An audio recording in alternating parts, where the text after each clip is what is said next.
Yes, I know I wear this hat all the time. It's because I look adorable in it. Don't I? And it's my favorite hat.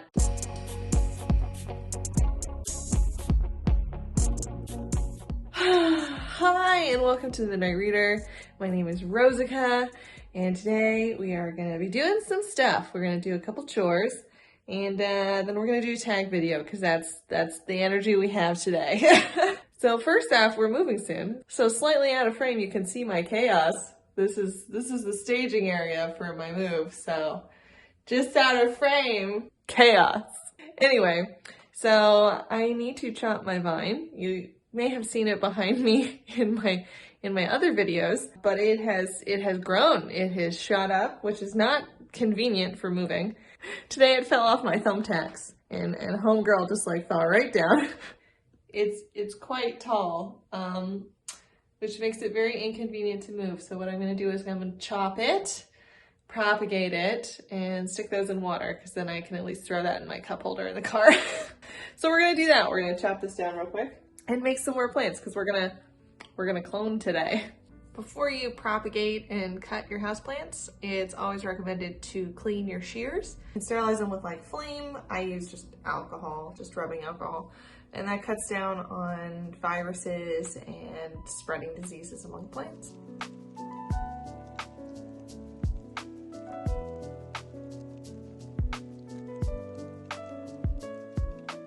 Most houseplants you can water propagate, it just depends on the species. And basically what you want is that the roots are gonna grow from something called the node. So you can see like these already have like aerial roots. That's the node. It's basically just a little lump on the plant. That's where it can grow roots. So like for this plant, I am going to be putting this end in water. So I don't need this little piece of stem here below the node, because that is just gonna rot. And you can see there's a little tiny like bump right there. That's also like a node. We're gonna get rid of this lower part of the stem because it just rots when you put it in water. This is a really long piece. So I'm gonna make this easier to work with by cutting it down into like 6 to 8 inch sections. So you've got your piece that you're gonna put in water. You're gonna decide which end is up. For the same for the top, you're not gonna get any new leaves that are growing from this like piece of stem above the node. So that's the little, you can kind of see the little like brown node there on the other side of the leaf. That's the node. That's where you're gonna get new leaves. So we're gonna get rid of this part right here. So from the bottom, that's where we're gonna grow the roots. So I'm gonna take off maybe 2 leaves. I'm just gonna strip them right off. So that, because they'll rot when they're in water, and then I'm just gonna dunk that in water. This is a Rhaphidophora tetrasperma, sometimes called a mini monstera. It grows roots super fast, so it should not take very long. Probably in a month it'll be ready to plant.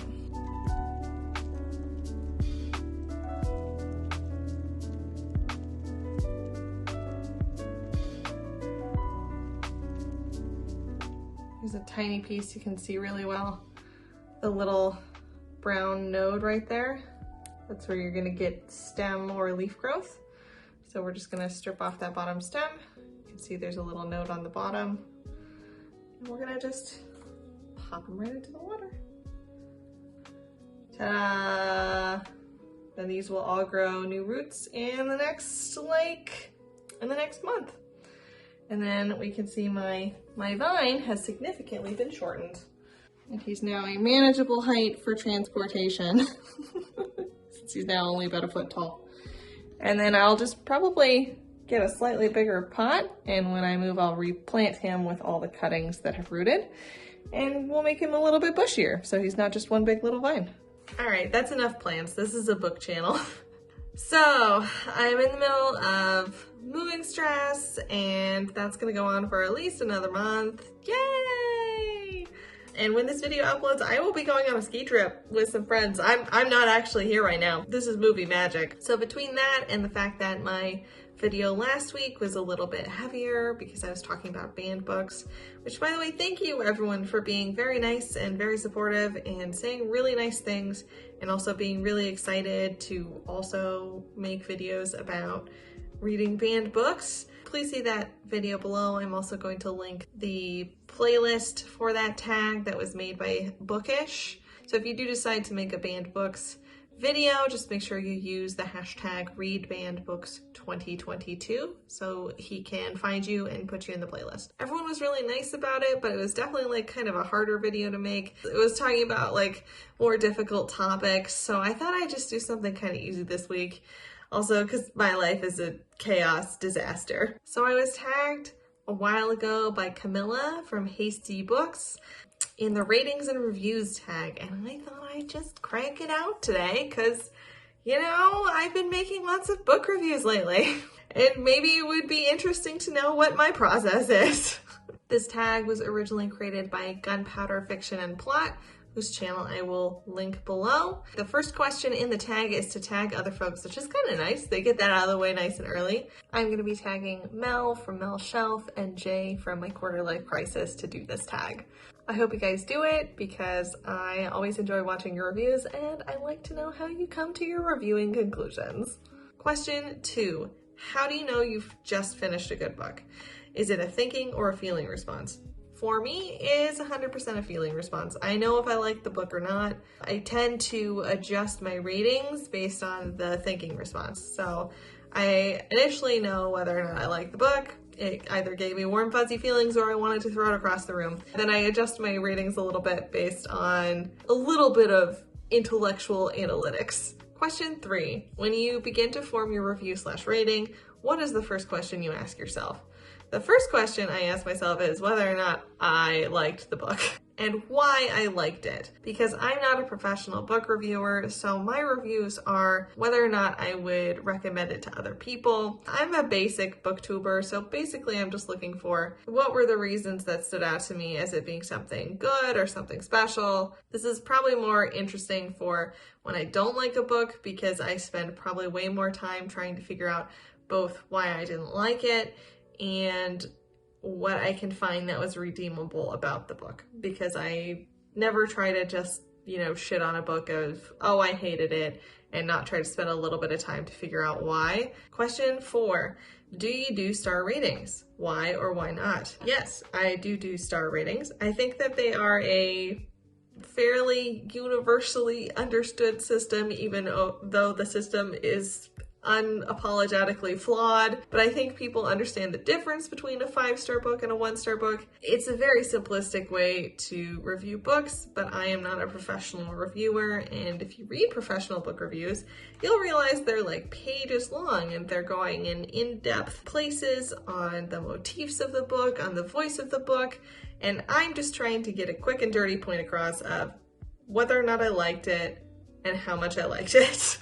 It's not a great system, but it is the system that I use. And there's 2 more parts to this question, which is part A, explain your star rating system. What does a good book get in your rating system? And 2, is your star rating consistent? So are all your 5-star books better than your 4-star books? So my star rating system is a 5-star book is a book I loved, adored. It meant a lot to me. I thought it was wonderful. I came away from the book with warm, fuzzy feelings. A 4-star book is a book that I thought was pretty good. It had flaws. It didn't give me the warm, fuzzy feelings of the 5-star books, or it was just like a little drier or slower. There's something that holds it back from being like an amazeballs book, but it's still a pretty good read. Someone else in my life would probably find this a 5-star read, and I'd probably very happily recommend this book to other folks. A 3-star book is a book that was just okay. It had things I didn't like about it, but it had things that I did find redeeming about it, but it was still an enjoyable read. As someone who reads for distraction from life, it's still a worthy distraction, even if I didn't like it as much as a 4 or 5-star book. 2-star book, I didn't like the book. I would not recommend the book, but it was not a book that I hated. It was a book and I read it and I'm never gonna read it again. But I didn't actively hate it, and there was something in it that was still interesting, or some idea in there that was still captivating or whatever. It's not a good book and I didn't really enjoy it. In a 1-star book, I hated the book. I couldn't find anything redeemable about it, and most likely I didn't finish it. I have actually never rated a book 1 star, because if I have a book that I hate slash dislike that much, I don't finish the book, and I don't rate books that I don't finish because it's not really fair. And is my star ratings consistent? Not so much. Like when I went back through my Goodreads, I tend to rate a little bit higher. Like I tend to rate a little bit more on a curve, and then when I go back and look, I'm like, actually that wasn't really a 4. I think that's closer to a 3. I tend to give books a little more credit in the hopes that if there was something that was redeeming or, you know, potentially good about them, that someone else may wind up loving that book. So I just try not to shit on books that hard, to be completely honest with you.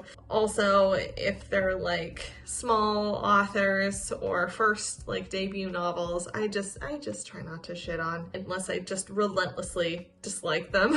Are all my 5-star books better than my 4-star books? No. And also I rate on enjoyment, not overall quality. So there are 5-star books in my pile that are definitely like lesser quality writing than 4-star reads, but I rate solely on enjoyment because I'm not a professional book reviewer and I don't have to defend the merits of crappy writing. Question 5, do you believe every book has its perfect reader? Does this contradict the idea that a book can be bad? I think every book does have a perfect reader because it was written by somebody, and I don't think that authors write their books hating the book that they're writing. I think that every author probably enjoys the book that they're writing, so therefore it has at least one perfect reader. And I always find it really interesting when people dislike books that I really loved, or I dislike books that they really loved. I like their reasons I like going into the reasons why people, you know, come to different conclusions about books. It's just opinions and it's just taste. Question 6, what book that you hated have you recommended? I don't do this a lot, but I did recommend a really awful romance called Christmas in Alaska by Debbie McComber. It's 2 stories, and the first story was so bad. Like, the gender norms were atrocious, and it was just bad, okay? But the second book in it was kind of cute. I did recommend it to my grandmother, and I gave it to her because I think that's the sort of romance she enjoys. So even though it's not the sort of romance that I enjoyed, that is one of her favorite authors, and she does genuinely like her books. So I did give it to her, and I did recommend it to her, and I said that I thought the second story in the book was better than the first, and just because it wasn't for me doesn't mean it wasn't for her. 7, what makes a book good, bad, or great by your evaluation? A bad book is something that just genuinely offends me. The books that I've hated in the recent past expressed sort of like unapologetically racist views or unapologetically sexist views, and were not in the service of like a redeeming character arc, or just genuinely bad writing, like writing that is so difficult to slog through, or so dense to slog through, or writing that is so simplistic that you can't actually care about the characters because the writing is so clunky. Those are bad books to me. Books that are great, I find the writing to be particularly captivating. I can hear the author's voice, the characters feel tangible and like they're jumping off the page. I especially love books that are funny, that include humor. At the end of the day, I have to care about the story, and if I don't care about the story, then I don't want to read the book. Question 8. When evaluating the quality of a book, do you have specific criteria or aspects of the book, such as character development, that you consider? Does this change if you're writing an in-depth review versus just thinking about the book for enjoyment? I don't write in-depth book reviews. I'm not that great at writing reviews. I say the word interesting far too often. When I first started the BookTube channel, my subplot did very lovingly ask if I would like a thesaurus, since I said interesting so much, which I thought was just a perfect burn. I thought it was hysterical. He did not buy it for me, and I'm still a little miffed about it. I really love voice in books. Voice in books is what makes me care about your characters. It makes me care about your story. It makes me care about your descriptions. I tend to rate those books higher, and whether or not the plot is original or unique, if people are telling stories from a non-mainstream perspective, I tend to rate those books higher because as a consumer of books, I try to encourage those stories by both recommending them and consuming them. Because if you want more books that are mainstream generic reads, then you have to consume them and reward those publishers for publishing those books. Question 9, do you consider star ratings or average ratings when choosing books to read/add to your TBR? I know you're not supposed to, okay? It's like judging books by their covers, but can we all just admit that, you know, we kind of do this? Okay, I definitely look at, you know, ratings and reviews of books. It doesn't usually change whether or not I'm going to read the book or add it to my TBR. I just like to know what other people thought of it. It usually doesn't affect whether or not I'm gonna read it. It's just a little bit of like background research. It's like Googling someone you're going on a date with. You're probably still gonna go on the date, unless you Google them and they're like a serial killer. Question 10, who on BookTube does reliable and interesting reviews of books that you know you can use to decide if a book is for you or not? What makes the reviews so good?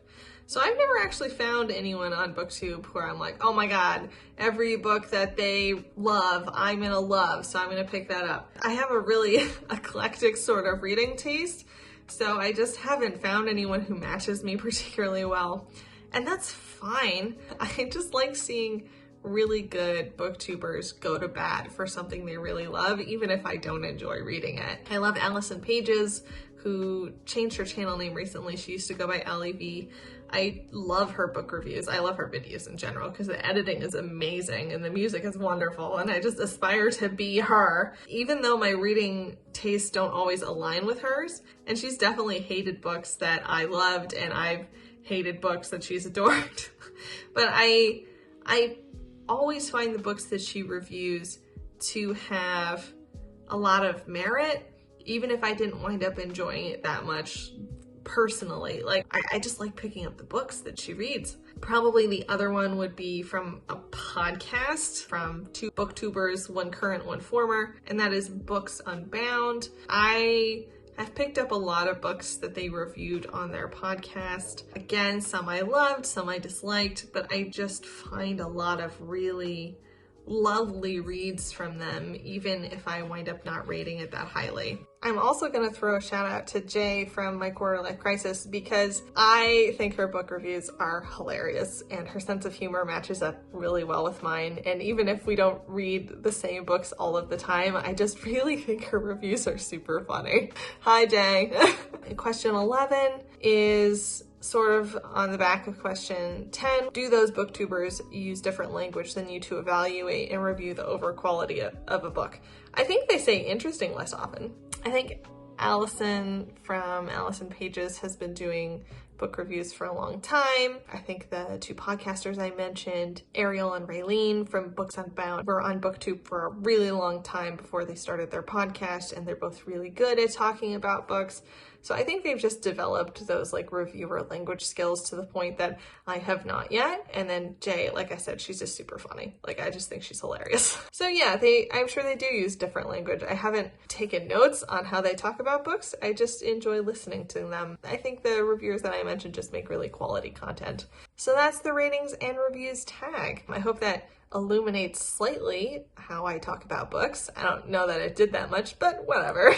I'm still learning how to review books and how to talk about them more coherently and to try not to say interesting as often. But yeah, I'm learning, and I hope you enjoyed the tag. If anybody out there who's watching wants to do the tag, please do. Just drop me a line in the comments so I know and I can go see your videos. Anyways, I hope you guys are having a great week. Thanks everyone for subscribing and liking my videos. It's been really lovely to sort of join this community. Happy reading, and I'll see you next week.